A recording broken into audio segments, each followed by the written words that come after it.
You are listening to Limcore's SPOTcast, pushing the limits of innovation and productivity in business and daily life. In this talk, we are gonna to talk about very interesting topics. Heiner, Sarah, what are we going to talk about?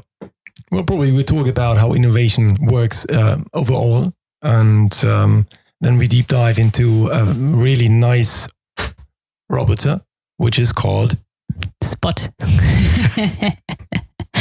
So yes, I think afterwards we're also going to talk about what are actually the consequences of having innovation, how do we adapt to innovation, how also our life will change and maybe the way we interact with robots, and the value this can bring to our personal and also our professional life. Yeah, and at the end, I think we may deep dive a little bit into artificial intelligence, how important it is, and how we as a human can distinguish from the robots, and what is the value of on top of this. Yeah, I'm very happy, and let us start the talk. Yay! We are in our first or maybe next episode of SPOTcast. In the spot, we are sitting in the Munich office of the Reply office at Munich, Louis-Ulrich-Straße 14. Together with me are today great people, and I'm very honored to work with you guys together in Reply. I will start from the ladies.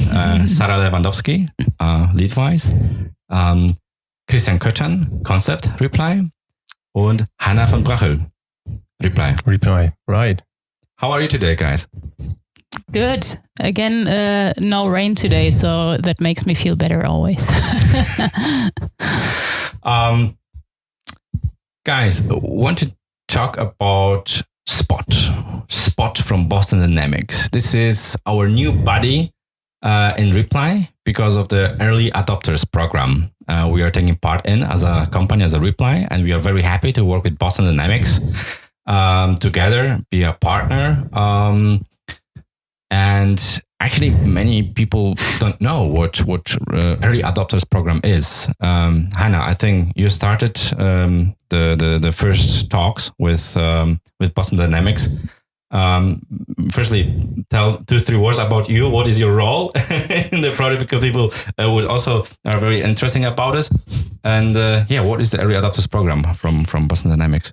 Yes, well, maybe I start with my role within the Reply group. I'm responsible for organizing, managing innovation, and we call that concept communities of practice. This is where we get all the people together which are really strong and passionate about one topic, a technological topic. We have one community of practice that we called Swarm Robotics, and Spot by Boston Dynamics just fits nicely into this topic. And this is something we were always looking for, something which is tangible. You know, we are in business consulting and software consulting and integrating stuff. But once we have something physical, you really have high energy in the room. And this is why we chose to get in contact with Boston Dynamics, because we really loved and still love Spot, and we think that you get high attraction and high energy for all the people who are to innovation and technology, and this is why we are very happy that we managed to be part of the early adopter program. And by the way, the first one in Europe. So we're very, very proud being a partner of Boston Dynamics. And once we have it, and we do talk to customers on this, and they are very, very curious how this works, and very open to us to cooperate and share insights. And this is how innovation works. Exactly. You said a very interesting sentence. How it works. Christian, you are the guru of IoT, I've heard. Can you tell us a bit more? Also, introduce yourself. What is the role in the project, and what is the Spot about? How does this thing actually works? Yeah, sure. So my role is I'm leading that community of practice for Swarm Robotics And there are a lot of interesting things that we are researching right now and that we are discussing and trying out. So that already starts from, let's say, navigation and how do different robots talk to each other, about communication, about security. And it's also about robotic platforms. And with the Spot now, we have a really nice opportunity to test one of those platforms. And when you think of a swarm is typically used in very unstructured environments. And the Spot is a nice robot which can very well climb and move in such environments. And so that's really interesting for us to see how can we program that, how can we act with it, maybe also within a swarm at some time, and a very interesting case for us to test. So swarm robotics, just to summarize, is how should people understand it? Swarm is a group of robots which should work autonomously with each other, or you have to program each robot separately? How should we understand this? Yeah, so swarm is a group of robots. But within this group, you don't have a kind of central brain. So each individual is just acting depending on its environment. It's taking own decisions. And with all the individuals together, you get what is called the swarm intelligence. And with that, you can perform some amazing tasks, for example. Yeah, I think people who are listening to us are already opening YouTube and writing Boston Dynamics Spot, and they're seeing this swarm playing together football. Right? Yeah, that's an example. Or trying to take the whole truck together and drag it to the different position. This is an example of what So we were looking into a lot of interesting use cases, even kind of drones building a rope bridge, for example, and one taking a rope, other one flying around, and in the end you were even able to walk across that bridge, for example. And there are really a lot of interesting cases. Yeah. Sarah, Leadvise. You were yesterday also providing a very interesting talk during our Exchange conference about RPA, process automation, but not only. And you also were doing some photos in the past when I was talking with Tim Dijkstra from Boston Dynamics. Yes. What are your takeaways from the talk yesterday with Boston? Well, I think in general, or should I also say something, because I'm from another community of practice, but I think this is also kind of cool within the Reply, because by nature we are interested in innovative stuff, right? So we jump across communities and join other communities like the Swarm Robotic, and which is more tangible than software robots, obviously. And that's quite nice. So yes, I kind of hijacked your talk and made some photos. And I really liked it. I mean, it's interesting to also see the Boston Dynamic view on what they want to do with the early adopter program, why they're doing it the way they are doing it. So these were all, interesting information for us. Yes, so I don't know, but you probably know them better than we do, right? So why are you excited about them? About this talk, about the Spot, about the project? About Boston Dynamics. I mean, what do you like best about their way of distributing? What I love in Boston Dynamics, actually, what I'm very excited about is about the mindset of the creator, of the very first CEO of Boston Dynamics. Yeah. The mindset of build it, break it, fix it. And this is what Tim also said yesterday during the talk. That it's crazy actually that the scientists and the engineers are very happy when the robot does any mistake or gets broken, because then, oh cool, now we know that we have to fix this and this, and we have to retrain the AI model, for example, for the movement purposes. So this is really something what I really appreciate, and I also really appreciate this what he said about the Reply, because I think there is a cool mindset match, right? Yeah. That the mindset is also being agile to fail fast, but then, take the lesson and provide the better experience, the better project, the better value for the customer at the end. Mm-hmm. And I think this is also what he emphasized talking about the Reply, that we as a Reply, providing this additional value, those artificial intelligence models for computer vision, for thermal inspection, for detecting gas leakages or detecting damages on the car parts. This is what he emphasized is cool having such a partner as Reply, because we have microservices on the organizational level, and how we support every entity to provide more value, more projects, and more technical know-how. This is somehow what is very important and interesting for Boston Dynamics. And we are love to share our passion, to share our know-how, to build use cases and the technical value on top of the robot. Because the robot itself, the biggest value on the robot is that it moves autonomously. Yeah. It moves autonomously. It looks like a dog, and this was also a reason why it is. We can talk to it just in a second. And just because it looks like a dog, it is also easier for this particular robot to move into places which are not really accessible for human, maybe because of the size, but also for other robots, those having wheels, and this one actually having legs like a dog, and is much easier and robust to access places which are rigid, for example, right?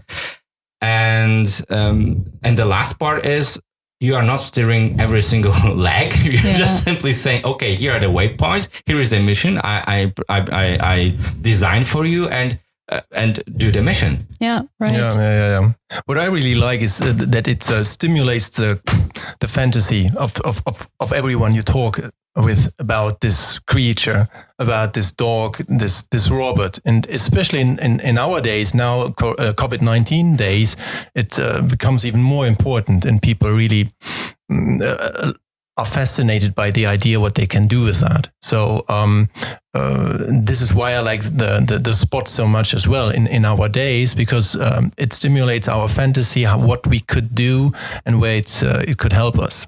So I think this cool is thing. also something which I liked about that we have a lot of first times, so to say, because every time we try something with a robot, every time, well, sometimes we fail, sometimes we get new ideas or whatever, and we try them, and we have again a first time, I don't know, walking stairs, walking somewhere on the ground, on ice or somewhere else. And I think that really makes it interesting also to experience this and then pave the way for our customers actually to not having the first time on their own, but having it together with us, and we already have the experience how to deal with that.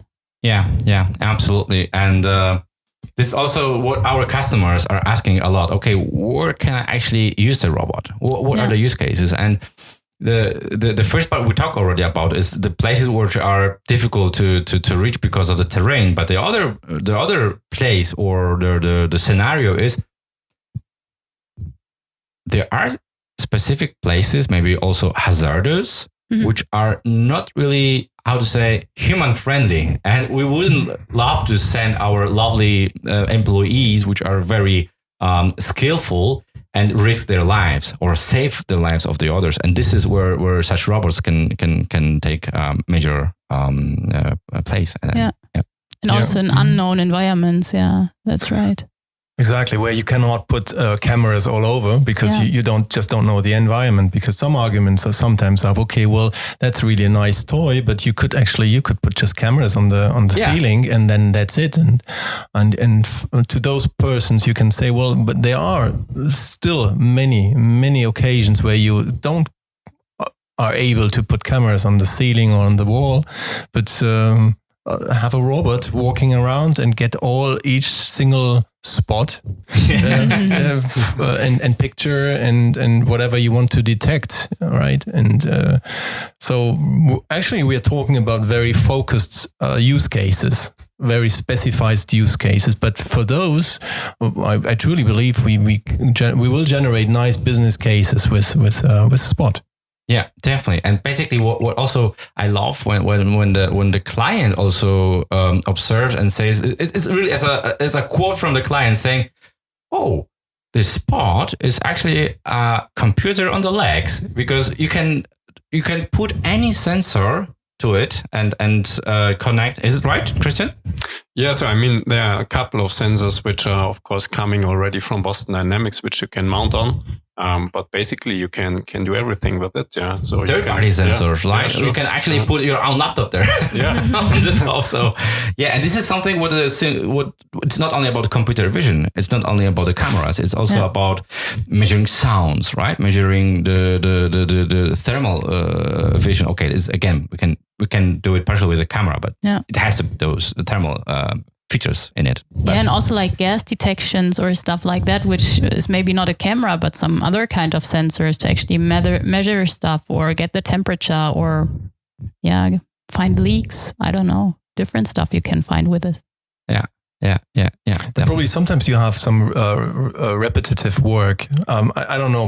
We were talking about some use cases where you want to detect damages on cars, for example, and then probably this will be sort of repetitive work. And the question would be, okay, is Spot the right thing to use? Maybe it will be. And then we're talking about, and then we have the link to the other community of practice about intelligent process automation. And then we, get the physical and the digital part together. And one thing I learned from Sarah is about intelligent process automation. If you hate it, automate it, right? So this could be something also which will be part of our work with the Spot. Yeah. Yeah, definitely. I mean, there may be even more, because if you hate something physically, I think it's even worse than just performing it on the laptop. But that's an educated guess by me, right? So, but this topic, automation in general, was also pretty big yesterday. This is what Tim Dijkstra from Boston Dynamics was also talking about. Yeah. What are your takeaways, or what do you personally think about this? How will the society evolve? How will the business evolve, having more and more automation in place? Well, I think it's a big adaptation of culture and of people, right? So one of our community takeaways is that you can do a lot. If you ask marketing, you can do everything. We would say you can do already a lot, not everything, but more than you can imagine, so to say. But a lot of people don't believe in it. A lot of people don't understand it. And we were thinking about why is it that way? And this is probably also the same with Spot. And it's because they don't have any experience with it, right? So I built my expectation and everything based on my previous experience and experiences with previous projects or something. So as I mentioned yesterday, probably SAP projects are well known. Everyone has an expectation about these projects. Projects with a Spot, I don't know, right? Most people, or most likely in Europe, no one had a project with Spot. So it's a lot of change management and a lot of, as I said, first time. So I think the effect will be enormous also on business. So all the opportunities rising up there, a lot of changes there going on as well, I think. Mm-hmm. Yesterday at the exchange we were talking about that as well. Saying, okay, if you talk about digital workers, right? And to me, that was really a nice or special wording. We have the physical, we have the human workers, and we have the digital workers, and they go hand in hand. And you see advantages of each type. The human worker has high advantages in terms of creativity, for example, and overview. And the digital worker is very good in repetitive work. I don't know how you say that in English. So the point is really to figure out who's best at what, and then combine this. And I surely hope that still the human worker will be the boss in this collaboration. So that, at least that's my assumption. There's always this fear, and the question comes every single time. Okay, there's a risk of losing jobs. But this is what I really love, what Tim Dijkstra from Boston Dynamics said yesterday is, hey guys, have a look. Around 100 years ago, there were no cars, right? And all of them having fear, we are losing jobs, there will no rickshaws there and so on. And today, without cars, Uber would not exist. Yeah. Mm-hmm. So, nice example. Yeah. And same here, Spot, right? Without this, there is also more potential for our young generation, right? And really this is an appel. Is appel right word in English? For young generations or sure. adults who are having children to think really deeply in this, to think and to, I really love to see more women in tech, right? Sarah, I think you're right? Because this is I think this is the future, the digitalization and the way how we utilize the technology. It's not about doing the technology for itself because it's cool, but how to solve our human problems, how to solve issues and generate new and more value on top of this. And we are, as humans, I think we are pretty good about it. Yeah, and I think what we actually get is we get more precise with, as an example, software robots, and I think it will be the same with hardware robots as well. Because in the past, if I wanted to, I don't know, check a process or something, I had to do spot checks. But on software stuff, right? But I picked out several processes and I looked at it. Is it right? Is it correct? Did someone do a mistake or whatever? But with the support of software robots, I can be way more precise. I can screen everything and not just little parts of it. And afterwards, I can work with the outcome. So I actually create even more room for us to get more in the details we're actually interested in. And I think it might be the same for things like Spot. We will explore areas we didn't before, also in business contexts. Yes, with this, we can we even have a broader horizon to actually create business. Yeah. I think it's a big chance. Yeah. So I think it's also a bit a matter of trust and getting used to it, because when I remember first time we saw the Spot here in our office and it was just walking towards us, it's a bit a strange feeling. So you are not sure, will it really stop or does it recognize myself or not? And I think this is where people need to get used to. And I mean, we are already very technical right now, but probably others will look very strange at it. And maybe if you see that Spot walking, I don't know, somewhere on the street, people will maybe even feel afraid of it. But I think that's just about, taking the time, the next generation, which gets used to it, and also the technology getting better and better. And at some point when you can even kind of secure the last 5% of special events happening where you still know that it will just be safe and it won't run you over, then I think people start to really like working with it and trust in it, and it becomes a bit more also accepted and I think it's a great example. The technology is around us. Rainer Schulte from Valorant Reply having yesterday also, or day after yesterday, really great talk about the hybrid world of analog and digital world. We are living right now in a hybrid world, and will be more and more having, for example, this augmented reality tags all over the places, right? Yeah. And having the mobile phone, actually, we are almost like a cyborgs now. We are already, I think. I mean, it's like an expansion of our brain. If I don't know something, I Google it, right? So this is you already... ping it. Sorry, I'm Microsoft guy. You ping it. Okay, sorry. Yeah, sure. That's what I do. But I think it's an expansion of our brain, and that's what we are already doing, and it's going in this direction then even further. So yeah, for sure it is. And then I think about our other community of practice, which we call a voice machine interface. And then you see, okay, well, we have the iPhone, we have our voice, we have AirPods or whatsoever, and you just do that request by voice. And you just say, okay, well, I want to look for Spot and about other robots, whatever you would like to get as an information. And exactly last year when we did the exchange, Filippo Rizzanta, our CTO, was talking about humans are data. So that was really provocative, right? We are not humans, we are data. Or actually, that's the same to him, and very provocative talk.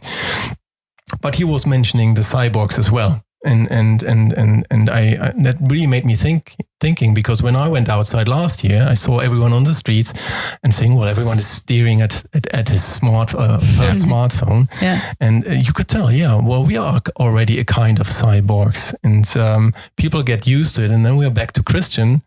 People are probably are afraid of some technology, but they are using it already. And when they think about it, and you make them think about it, they realize, well, actually, that's not too bad. Yeah, exactly. It really makes my life better. Yeah, right? Same thing. Like any tool, really from home, a tool like I know, even a Hoover, right? Vacuum cleaner. Vacuum cleaner, exactly. Before it wasn't there, I said I don't need it, and now can you imagine a life without vacuum cleaner or washing machine? Yeah. Well, and everyone can say, "Oh, I won't have any job because of it." I think we discussed about this before, but regarding cyborgs, almost the last topic, and we have to split it to the next episode.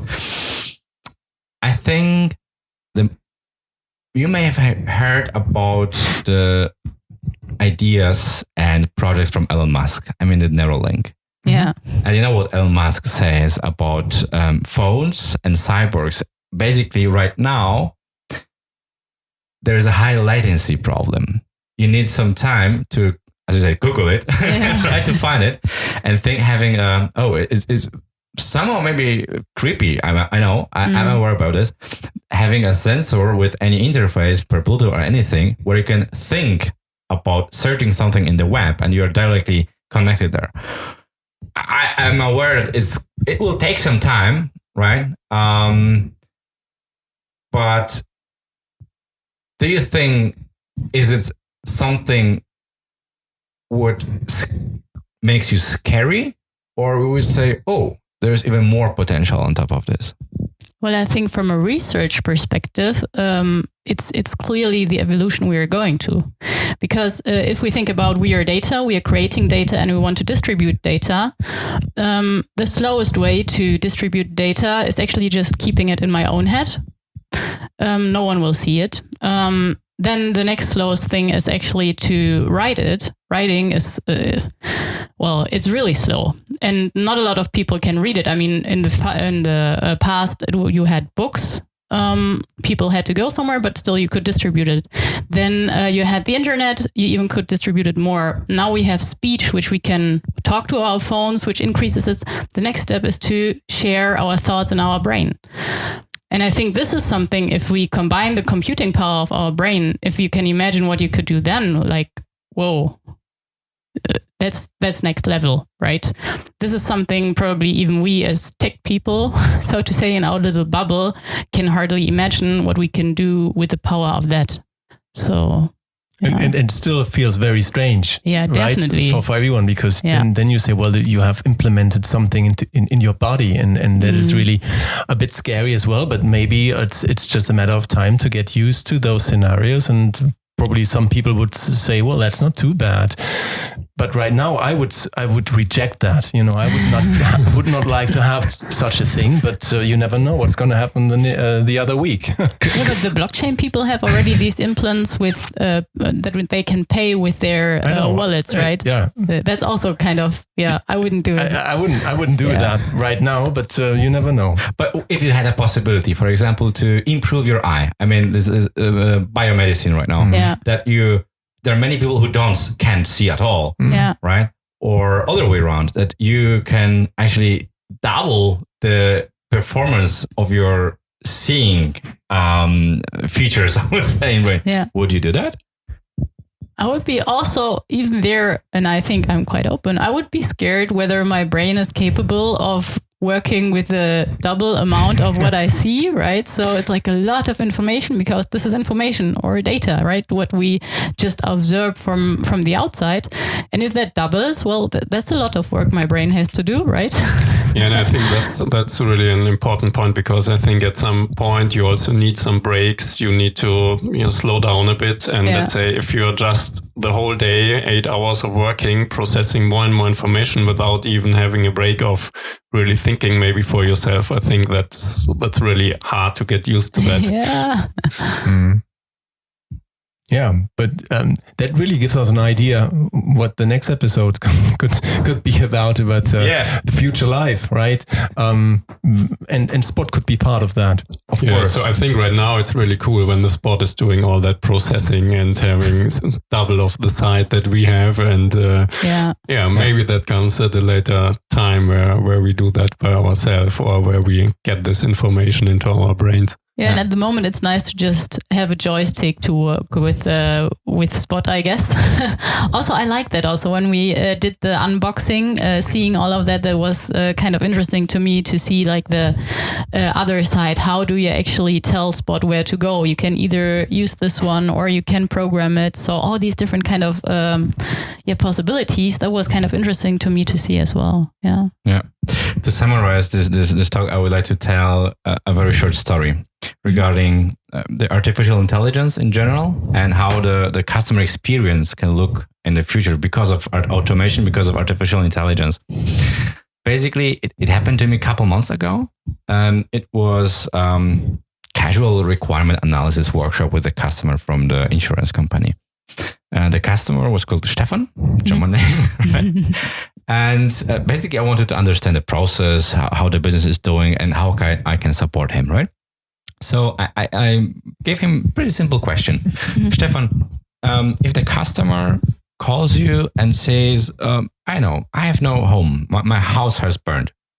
What do you have to do? And he says, I have to open the sheet number 27. I have to fill out those forms. I have to calculate the risk matrix from the beginning. I have to call this institute, this institute, this institute. Okay, Stefan, okay, but Marek, I'm not ready yet. There is more processes and this and this. And I said, okay, Stefan, maybe I didn't understand what I'm pointing to. And then I said, gave the same question, but a little bit other way around. And I asked him, Stefan, imagine your best friend or your family member, your mother, is calling you and saying, Stefan, my house has burned. I have no home more. How do you react? And the Stefan was totally different. Yeah, Marek, it's absolutely. I will ask, does this person, my mom, my brother, anyone, have place to live, have place to sleep? If they need any blankets, if they need any food, if they need any water, anything. And then I said, exactly. Then tell me, Stefan, this is the moment when you finally reacted as a human and you talk with the human as a human and not as your client, like another piece of something, right? Why did you react like this? What is the difference? And he said, well, because in a normal, I know that I have to do it in that way, but there's so many stuff to do and I have no time to do such a customer experience. And I said, exactly. This is the point. You don't have time. So what do you need? You need a tool. Why don't you have, for example, a chatbot, which is listening just passively to this conversation and in the background identifies the entities. This is what this person is talking about.